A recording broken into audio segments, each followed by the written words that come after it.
thought on my message is, don't be confused by God's silence, ironically. No, I was really just thinking, I was praying, and in fact, as I was praying in the series before I start a new series next week, I just thought, what do you do when you feel like God is silent? What do you do when you just don't feel like you have an answer? You've prayed and prayed, and the answer doesn't come. You've prayed and believed. In fact, what do you do when there's nothing you can do? What do you do when there's no good way out? What do you do when you've prayed 1,000 prayers and nothing changes? What do you do when you have all questions but no answers? What do you do when you have options but there's no good ones? You can run, you can leave, you can quit, but there's no great options. What do you do when you've come to the end of everything that you could do on your own and it's still nothing's changing? Everyone seems to have what you've been looking for. Everybody seems to have the job you want, the health you want, the opportunities that you were supposed to have, and everybody else keeps advancing, and you're still back thinking, what about me, God? I've been faithful. What do you do when you've tried everything you could do, and everyone else seems to get relationships, everyone else seems to get what they want, and you begin to think that you're never going to be happy again, you're never going to be content, God's never going to answer your prayer? Today, what I want to do is I want to confront the primary emotion about what you face and the things that you deal with when you feel like you're at the end of your rope and God is silent and you're confused because you thought you'd have an answer by now. Listen, let me just say this right here. God is not angry with you, and God is not unconcerned about you. I think that's where we get it. In fact, I've been there. I've been there where, God, is there any sin in my life? Have I messed up somehow? Have I lost your trust somehow? Have I frustrated you? And to the point where I just come and I just find a place to pray, and I say, God, I weep it out, I cry it out, I've put my whole life on the matter of it, and I just say, God, surely there's something better than this. If this is all there is this the best it's going to get, then God, why even try? Understanding this battle is so much to the importance of what God has for you.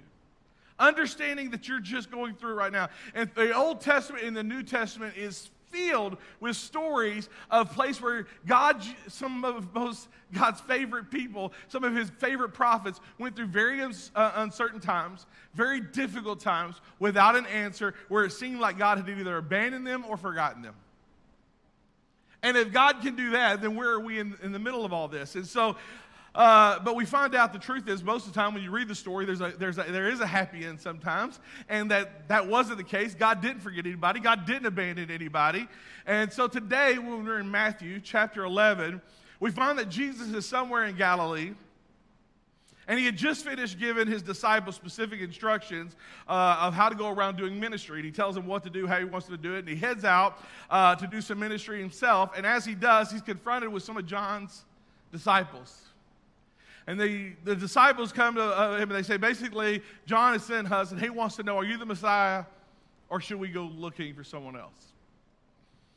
So in Matthew chapter 11, beginning in verse 2, it says, John the Baptist, who was in prison, heard about all the things the Messiah was doing, so he sent his disciples to ask Jesus, are you the Messiah we've been expecting, or should we keep looking for someone else?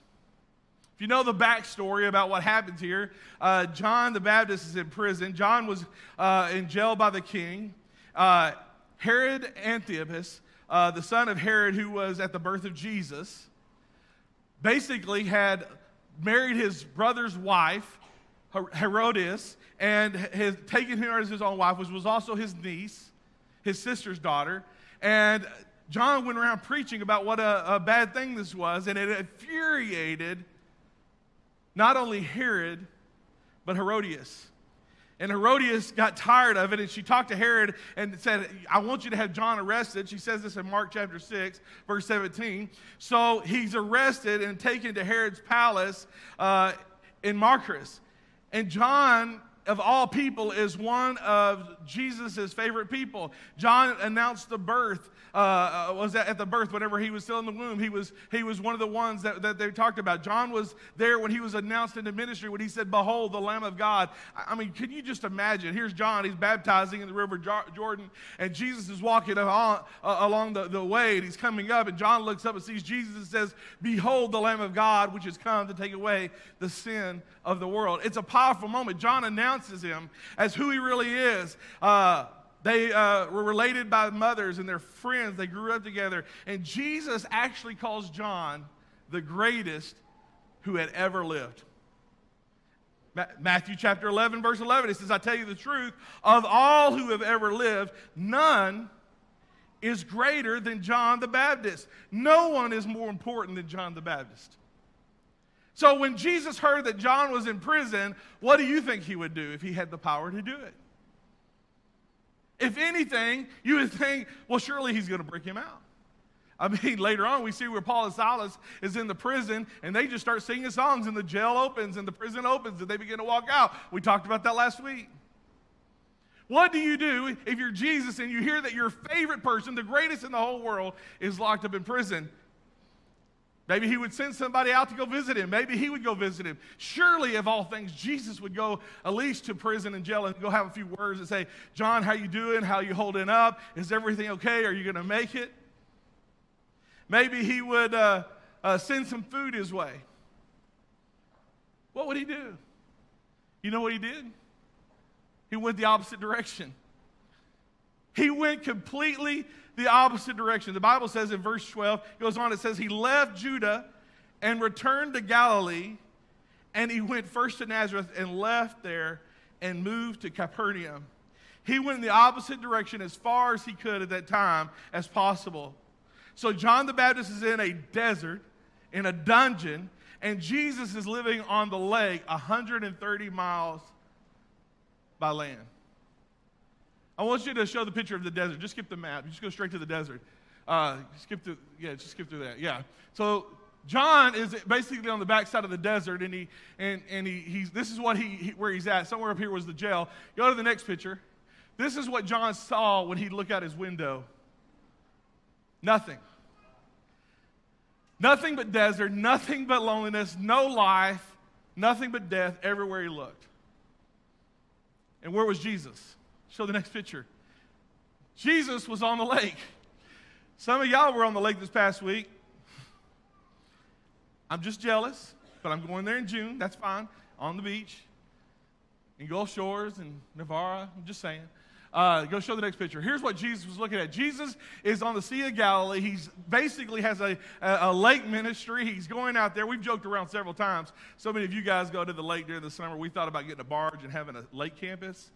The problem is we would argue and fight who was going to be the pastor that week at the lake campus. And so we decided amongst peace we wouldn't have one. And nobody would be here. Y'all would be in your boats out of the lake. So we opted not to do that. So for now. What day, right, Caleb? Morgan's all, "I'll be that pastor. I'll be the one. I'll surrender." Yeah. So here's the problem. John, every day he's looking up. For years, he's out there. For years, he's caught up and he's in the desert. And Jesus finds this out and immediately heads out the opposite direction and goes to the lake. In fact, for over a year, John is in this desert prison. Over a year, nothing has gotten better for John. A year later is when he finally says, "Tell John, I'm the one. Tell him about all the healings, and tell him about everything I'm doing." For what? For everyone else. Here's the problem. This morning, as you're here and you're going through this, you're like, "Man, Pastor Brian, I'm feeling anxiety," as you're just beginning to talk about all of the situations, because that's me. I feel like I'm at the end of my rope. I feel like everybody else is getting healed. I feel like everybody else is getting a job. I feel like everybody else is getting their prayers answered. And here I am. Nothing's getting better. I'm looking. It feels like desert. It feels like death. It feels like nothing's getting better. And I feel like the more I pray, the further he moves away from me. And when I ask him, "Jesus, are you the one?" what I hear back is that, "Yeah, tell old Brian what I'm doing for everybody else, so he'll know that I'm God." I don't care what you're doing for anybody else. I want to know what you're doing for me. I want to know when you're going to bail me out of this situation. I want to know when you're going to fix my job, fix my home, fix my house, fix my family. When are you going to do it for me? When are you going to stop talking about everything else that's going for everybody else and reach out and meet me where I am right in the middle of all these problems? Then Jesus says the very strange thing in the very next verse. And this is for some of you that are going through something right now. You're in the middle of a desert place. You're in the middle of a problem, and you're waiting in this place, and you're saying, hey, and Lord, I'm just praying to get out of this. Matthew chapter 11, verse 6, he added this. He says this. He says, God blesses those who do not fall away because of me. King James says, turn away. Whether you're turning away or fall away, blessed are those who don't leave the faith, who don't turn away because of me. There will be times when God doesn't make sense. There's going to be times when you pray and it seems like nothing gets better. There's going to be times where you prayed and prayed and prayed and the answer doesn't come. And this is basically what he's saying. Go ahead and put that up. Happy is the person who maintains faith anyway and who believes and trusts anyway. It's easy to believe and trust God when you're in revival. It's easy to believe and trust God when everything's working out. But when it seems like it's not, sometimes it's hard to lean heavy and trust on God and be happy. Blessed is the one who does not give up because of God's silence. Sometime later, Jesus is at the very spot where John was baptizing. He's at the very spot where John is baptizing and where and somebody comes running up to him and he says, Jesus, you're the one you love is sick. And immediately Jesus knew who that was because he knew it was Lazarus because Lazarus was his friend, his buddy. Jesus is the one he cared about. He knew this, and so immediately he knew what was going on. They're close. In fact, they go to each other's house.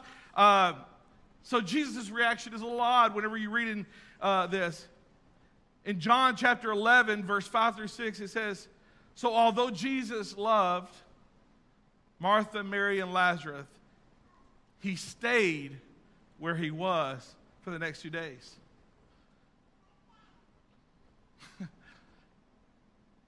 Jesus, you don't understand. He's sick. You have the power. You have the authority. You have the ability to step in. We've seen you do it. We've seen you heal the sick. We've seen you heal the leopard. We've seen you heal the woman when she came just to touch the hem of your garment. When someone you love is sick, why would you not come? Why would you not intervene at this point? Some of us, we've been at that prayer. Have you ever been to the place where you prayed? It seemed like you're about to lose everything you have, and you pray the prayer of desperation, and everything doesn't get louder. The Spirit of God doesn't break forth. You hear nothing. It's tough. Some of you right now, I really believe with all my heart that you are in a very dry spot. In fact, you came to church this morning and last week, and you're like, God, you got to intervene. You got to do something. If something doesn't change, if something doesn't get better, then I'm going to lose it all. I'm going to lose my family. I'm going to lose my job. I'm going to lose my money. I put all my hope, all my trust in these things, and they're all about to fall apart. God, if you don't do something, what am I going to do? Here's what my statement is to you. Don't confuse God's silence with not caring.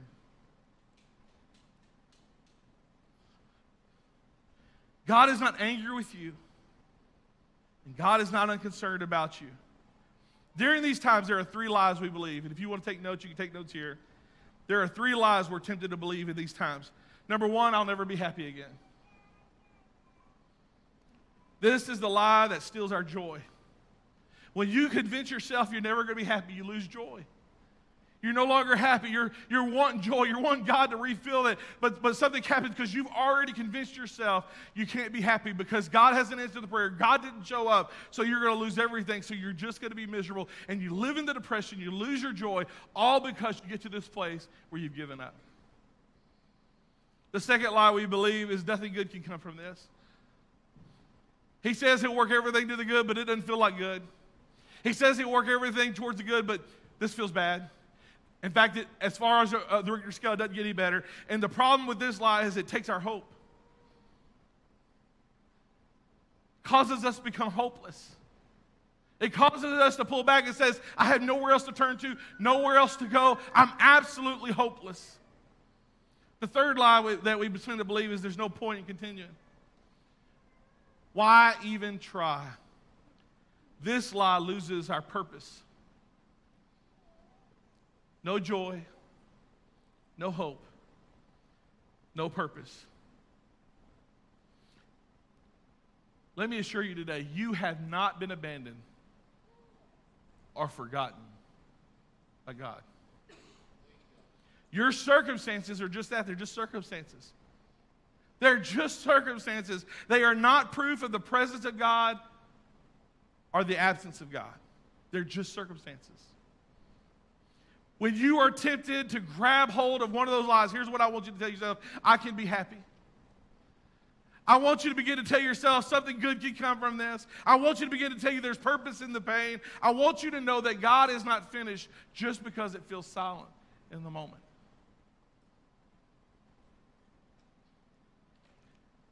I believe as we close today, that some of you are so in need of this message today. And for some of you, you'll need it someday. Maybe you don't need it today, but you'll need it someday. But it's in times like this that we all need to be reminded that God still holds the whole world in his hands.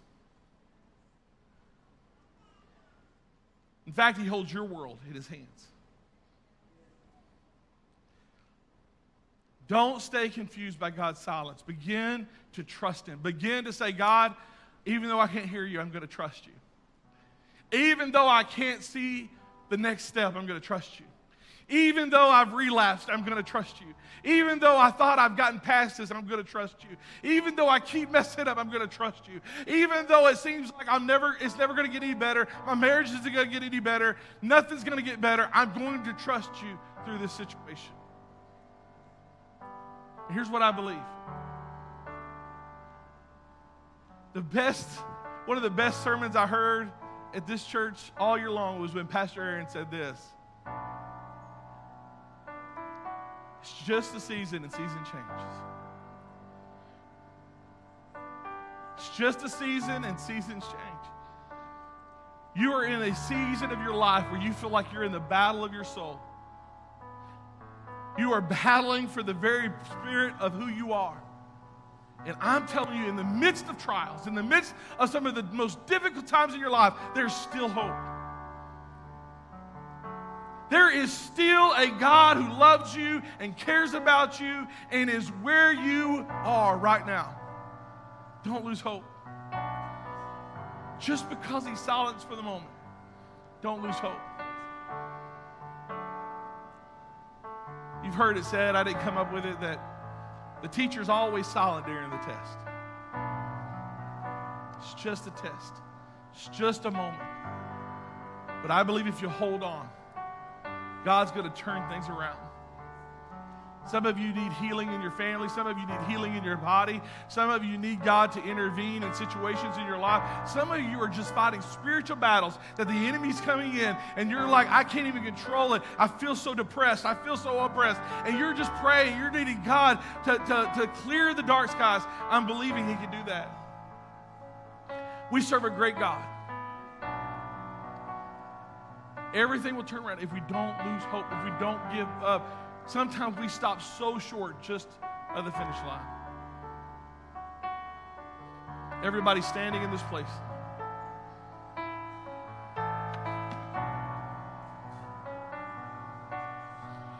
If you're in this place,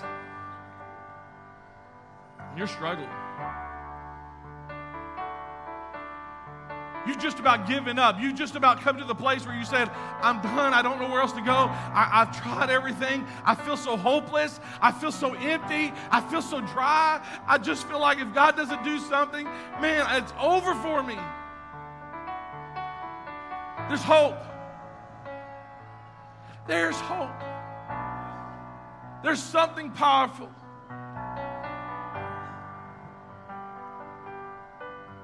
I believe that for some of you, you need to take a stand. You've convinced yourself you've tried a lot of things. So I'm going to ask you to try one more thing.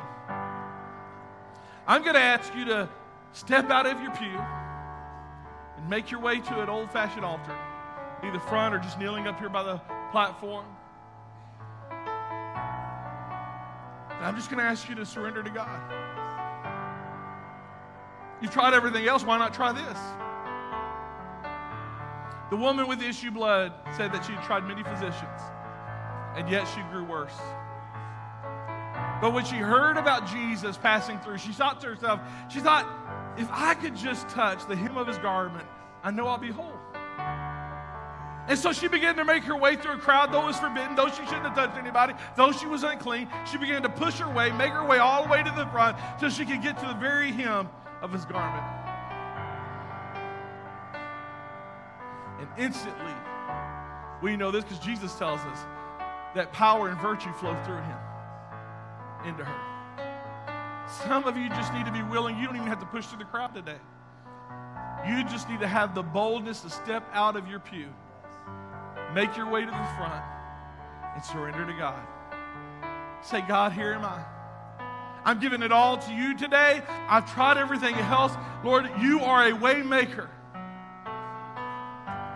Today I'm trusting in you. I'm going to pray over you, and then I'm going to invite you to come. And when I invite you to come, if God is speaking to you today, don't hesitate. Don't wait. Don't pause. Just begin to make your way to the front. Father, I pray right now over everybody in this place. Father, you're a great God. Lord, though this message is short, I know it. Lord, though this message is simple, Lord, I wanted it to be. Today, I believe that hearts are being challenged right now. Because, God, they're feeling hopeless. They're feeling hurt. They're hungry. And, God, they need you to intervene on their behalf. If you don't intervene, there's no hope. There's no plan B. There's nothing else. Lord, there's only you. So today, God, I'm believing that as you've been tugging on heartstrings all through this message, as you've been pulling on people today, God, as they begin to make their way to the front, instantly they're going to begin to feel such a freedom. God, as they put down their yoke on you and take up your yoke, which is easy. We give it all to you in Jesus' name. These altars are open right now. Don't pause. Don't think about it. Come. Don't wait. Just begin to make your way. Some are already making their way. Don't pause. Don't wait. Just make your way right now. Right now, there's so much right now. Some of you and your spouse are fighting. You've been going through day after day. You don't know if it's going to make it. Just begin to take it by the hand. Come together. Begin to come together as a family. Begin to walk up to the front. Whatever you need to do, make your way.